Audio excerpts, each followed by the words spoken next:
for joining us today. I'm Stephanie Dickinson. I'm all about mindfulness and meditation, and I teach a practice called Authentic Relating. And we're about to go live going live right now, about one of the practices of Authentic Relating. And today I am joined by the wonderful, amazing Megan Lambert. Please introduce yourself. Hi, everyone.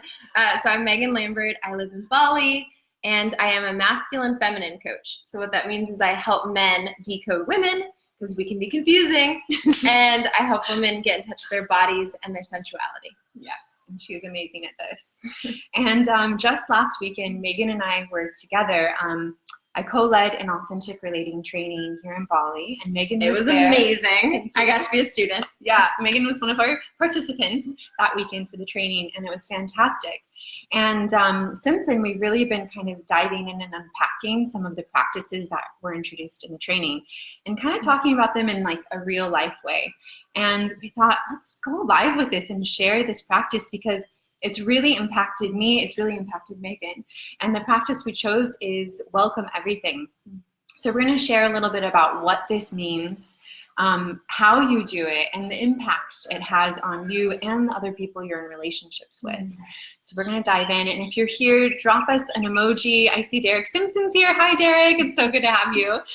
Just drop us a little emoji, a little wave, so we know that you're here with us and can feel you. And thank you for being here.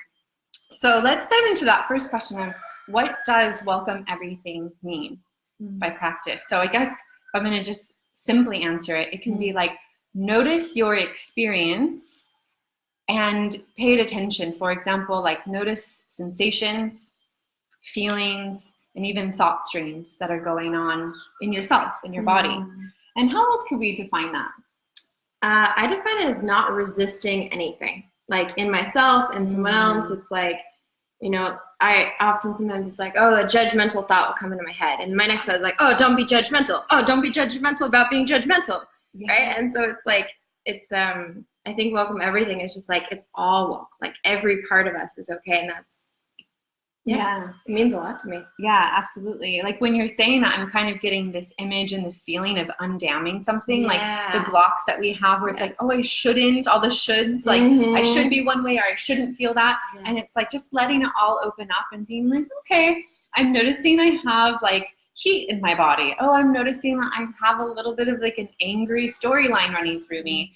And at the same time, I'm also feeling really peaceful and just kind of welcoming all these different aspects of feeling, sensation, and thoughts in ourselves. And also, Megan, you touched on for other people and with other people. And I'm curious if we could kind of go into that a little bit more. If you want to go into that now, or if you want to share how you do this. How do you welcome everything? Because it can sound like a great idea, but like, honestly, how do you make it a reality? Right. It's one of those things where it's like, everyone can subscribe to the idea, like, of course, welcome everything. But then in practice, it's like, I'll welcome everything except for that. Right, exactly, not that thing. Right. And I was telling Stephanie, I am in a relationship, amazing man. And we went dancing on Friday, and then I was feeling afterwards so happy and excited. And he was tired. He was just like, I'm tired. And he was lower energy.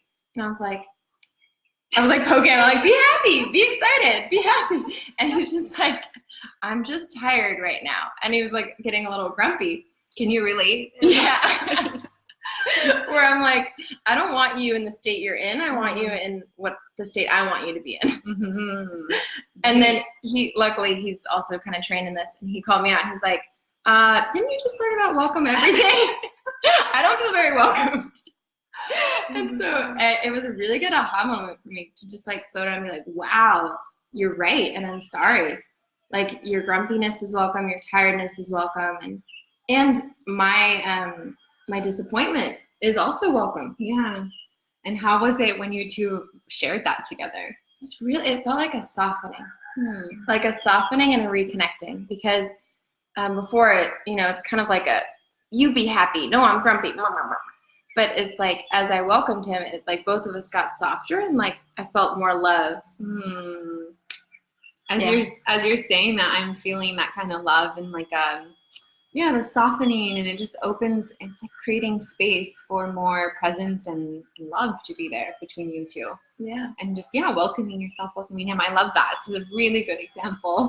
This past week can really relate to you in that. Yeah, thank you so much for sharing. Can I say one more thing? Yeah. Welcome everything, but not tolerate everything. Right. Yeah, great point.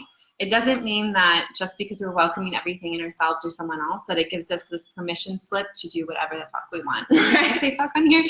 Yeah, you can. Welcome everything. But right, so it's not like, oh, well, I'm feeling anger, so I'm going to go slash that guy's my ex's tires or whatever it is. It's not a permission slip to unleash what you're feeling. Right. And it's also, I think you're going to touch on this about on the receiving end. It's like, just because I welcome my partner's experience doesn't mean he can do any behavior action at me or towards me, and I'm going to just be okay with it. Right, exactly. Like, he's totally welcome to be tired, but if he was like, you know what, I really want to hit you right now, that's not welcome. I would not welcome that. No. I feel like your emotions are valid, and go find a different way to deal with it. Exactly. Yeah. So the experience, the feelings, and all of that is welcome, but we're not condemning. We're not saying it's okay to welcome behaviors and actions that aren't healthy, and they need to be within your boundaries. So definitely really important point to make with this. Don't tolerate everything. We're not advocating that at all. So I'm kind of curious. I know you touched on it a little bit, how it played out with you and your partner, but how can we do this, like with ourselves and with others? How can we practice this welcoming of everything? Such a good question.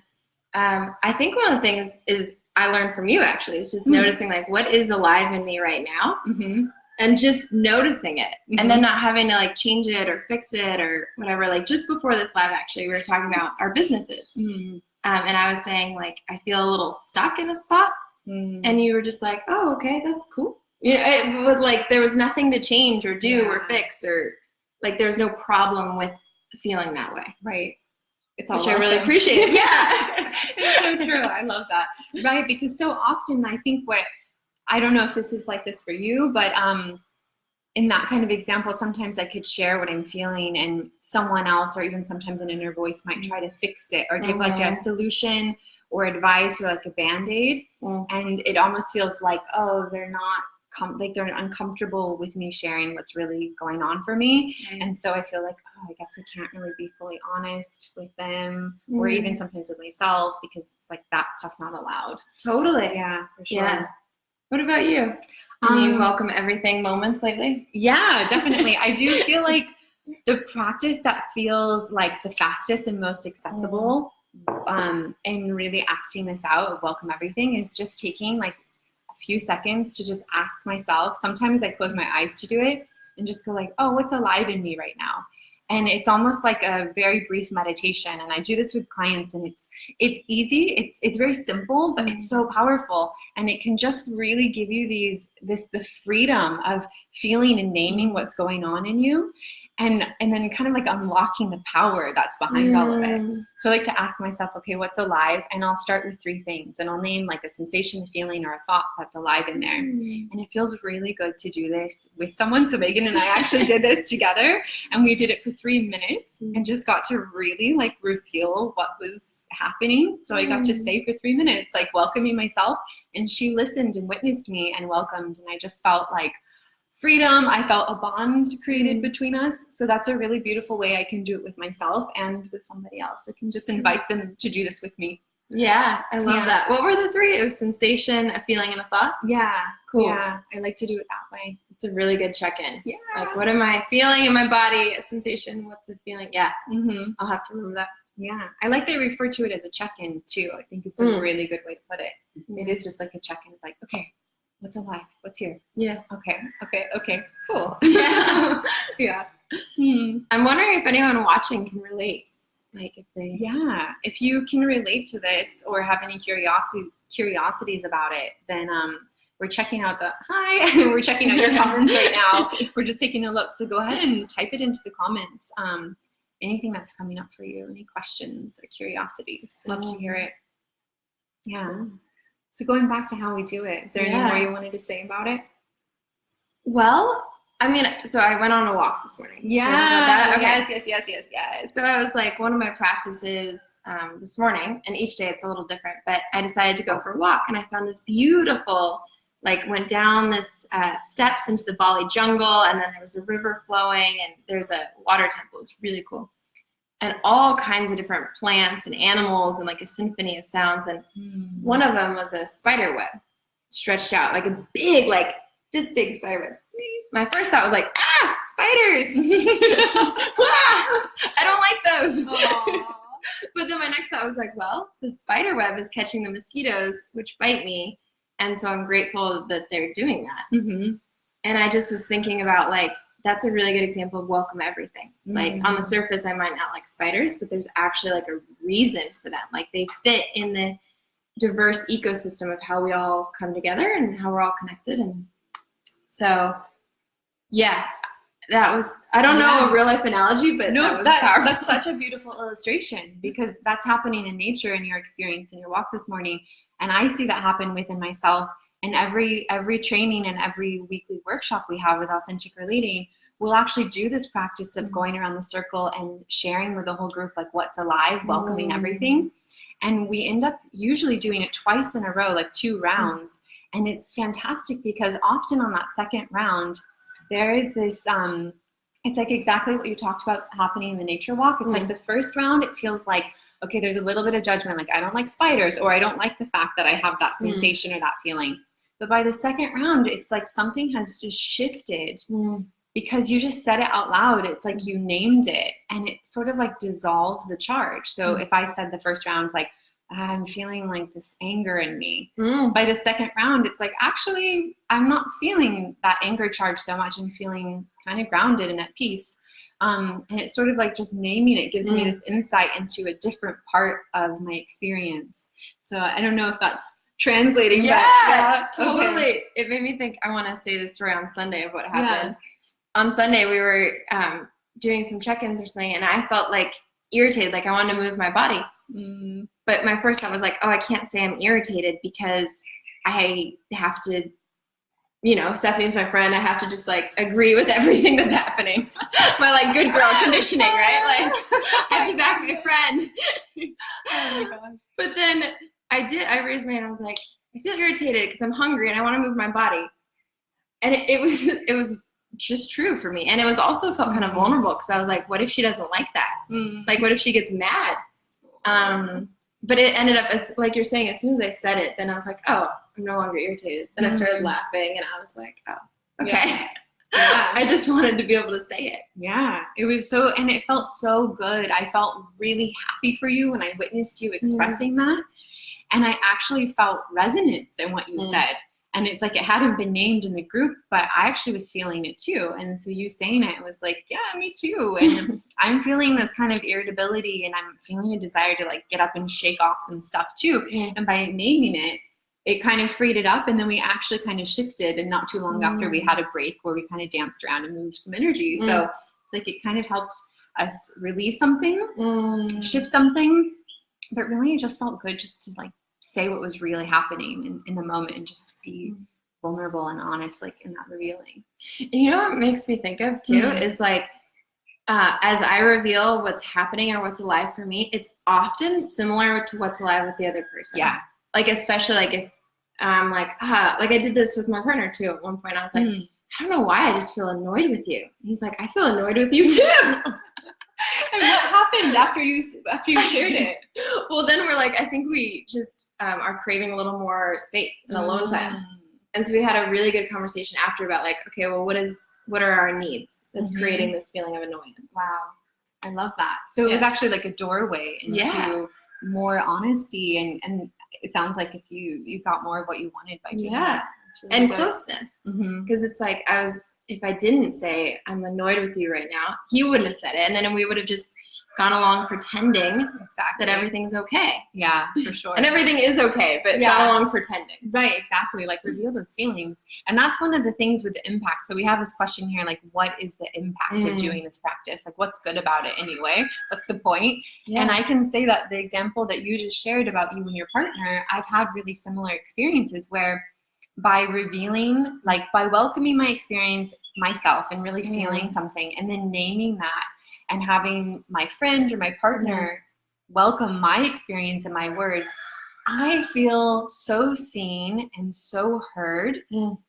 And I don't know about you, but there's really like not much else that's better than that. And it's just like, what do we really want as humans? It's like, I want to be seen and heard in who I really am, not in just a facade of putting on a smile and, you know, going along with things, but for what's really happening inside of me, to be witnessed and seen and heard in that and feel like accepted. I mean, I feel so amazing in that. And I actually have experienced the impact is whoever I can do that with, Megan included, there's such a deep bond that comes in. There's such a trust that's there. And I just think like, this is the real deal. Like this is just creating the best, like the strongest, best threads for a relationship and foundation. It just feels so good in my body. It feels so good. Totally. Yeah. It feels like it feels like taking off a corset or something, or like a mask, or like it's like you've been like cloaked behind a mask. It's great. I'm great. And then authentic relating and welcome everything is just like, like the undamming. That's what it feels like. It's just like undamming and then free and spacious. Absolutely. And connected. Yeah, very much so. Yeah. So it's really, and we might have that fear. We both have named that there might be a fear that comes in of like, wait, can I really say that? Can I really acknowledge that part or that thought? But when we undam it and we welcome it and we let it out, it really does feel like liberating and spacious, and it creates connection where we might have thought, oh, it's going to put up a wall and a barrier and like they're going to think XYZ about me and it's going to be negative. But then the reality often is, oh wow, it actually opened this whole pathway to a deeper, truer connection. And like it feels so good. It feels so good. You said one thing earlier too I wanted to just highlight, which is you were like, I welcome my experience and then I reveal it. Yeah. And I think that the order of that is really important. Yeah. It's like, because the welcome everything, I think it starts with ourselves. Absolutely. I 100% agree. Like, I think sometimes we can kind of secretly crave someone to just read our minds and help us reveal our experience or welcome our experience first. Like we want that invitation. But honestly, it doesn't really work that way. It's like we actually have to practice it with ourselves first, really connect with ourselves, welcome our own experience, and then share it and reveal it from there. Thanks for the thumbs up. Oh, hi, Mona. Hi. It's so good to have you here. Kind of reminds me of like intimacy. One of my teachers calls it intimacy. And it's like, if we're not willing to see into ourselves, we don't have anything to reveal to other people. Yeah, so true. So what's alive in you right now? What are you welcoming right now? What am I welcoming right now? What's alive? I feel really joyful. Yeah. I'm feeling like I love doing this, and like I want to do this all the time, every day. And I hope you watching are enjoing this as much as I am. If you're not, that's okay. I welcome that. We welcome whatever you're experiencing too. Oh, definitely. But if you are, I'm feeling really joyful too. I feel cheerful. I feel kind of like a bubbly excitement and freedom. And once you mentioned those watching, I have a curiosity about if you've tried this and how it's felt for you, and if there are any hangups or like confusion or questions around it. Anything you want to share, totally drop a comment here and we can reply to you and share whatever it is. But we'd love to hear from you and your experience with this and this practice of welcome everything. And also, if you have suggestions of other ways to help yourself welcome your experience, and also if you have suggestions of getting someone else, like when it comes to relating and having a relationship, 2 people or more, to have both people share in that dynamic of welcoming everything. Yeah, I love that. I just had one thing come to mind as you were talking, which I think the reason that this practice is so important to me is like we've been culturally trained as children that like it's only okay to be a certain way. Like you aren't allowed to be loud, bitchy, demanding, whatever your particular conditioning was. It's like a very small box that we're taught to live inside of. And to me, welcome everything is like the antidote to that box. It's just like how we break out of it. And then the other thing is I love about it in connection, because I think there's something really important about learning to welcome ourselves with another, right? Like, Absolutely. It's almost like watching someone else being like, it's okay to feel that way. It helps me remember it's okay to feel that way. Yeah, definitely. Yeah, I hear you in that too. And I'm really glad you brought up that point around the way we've been conditioned to kind of only show certain parts of ourselves. And we've been taught that showing and revealing certain things will get us, we might be rejected, or something painful might come from that.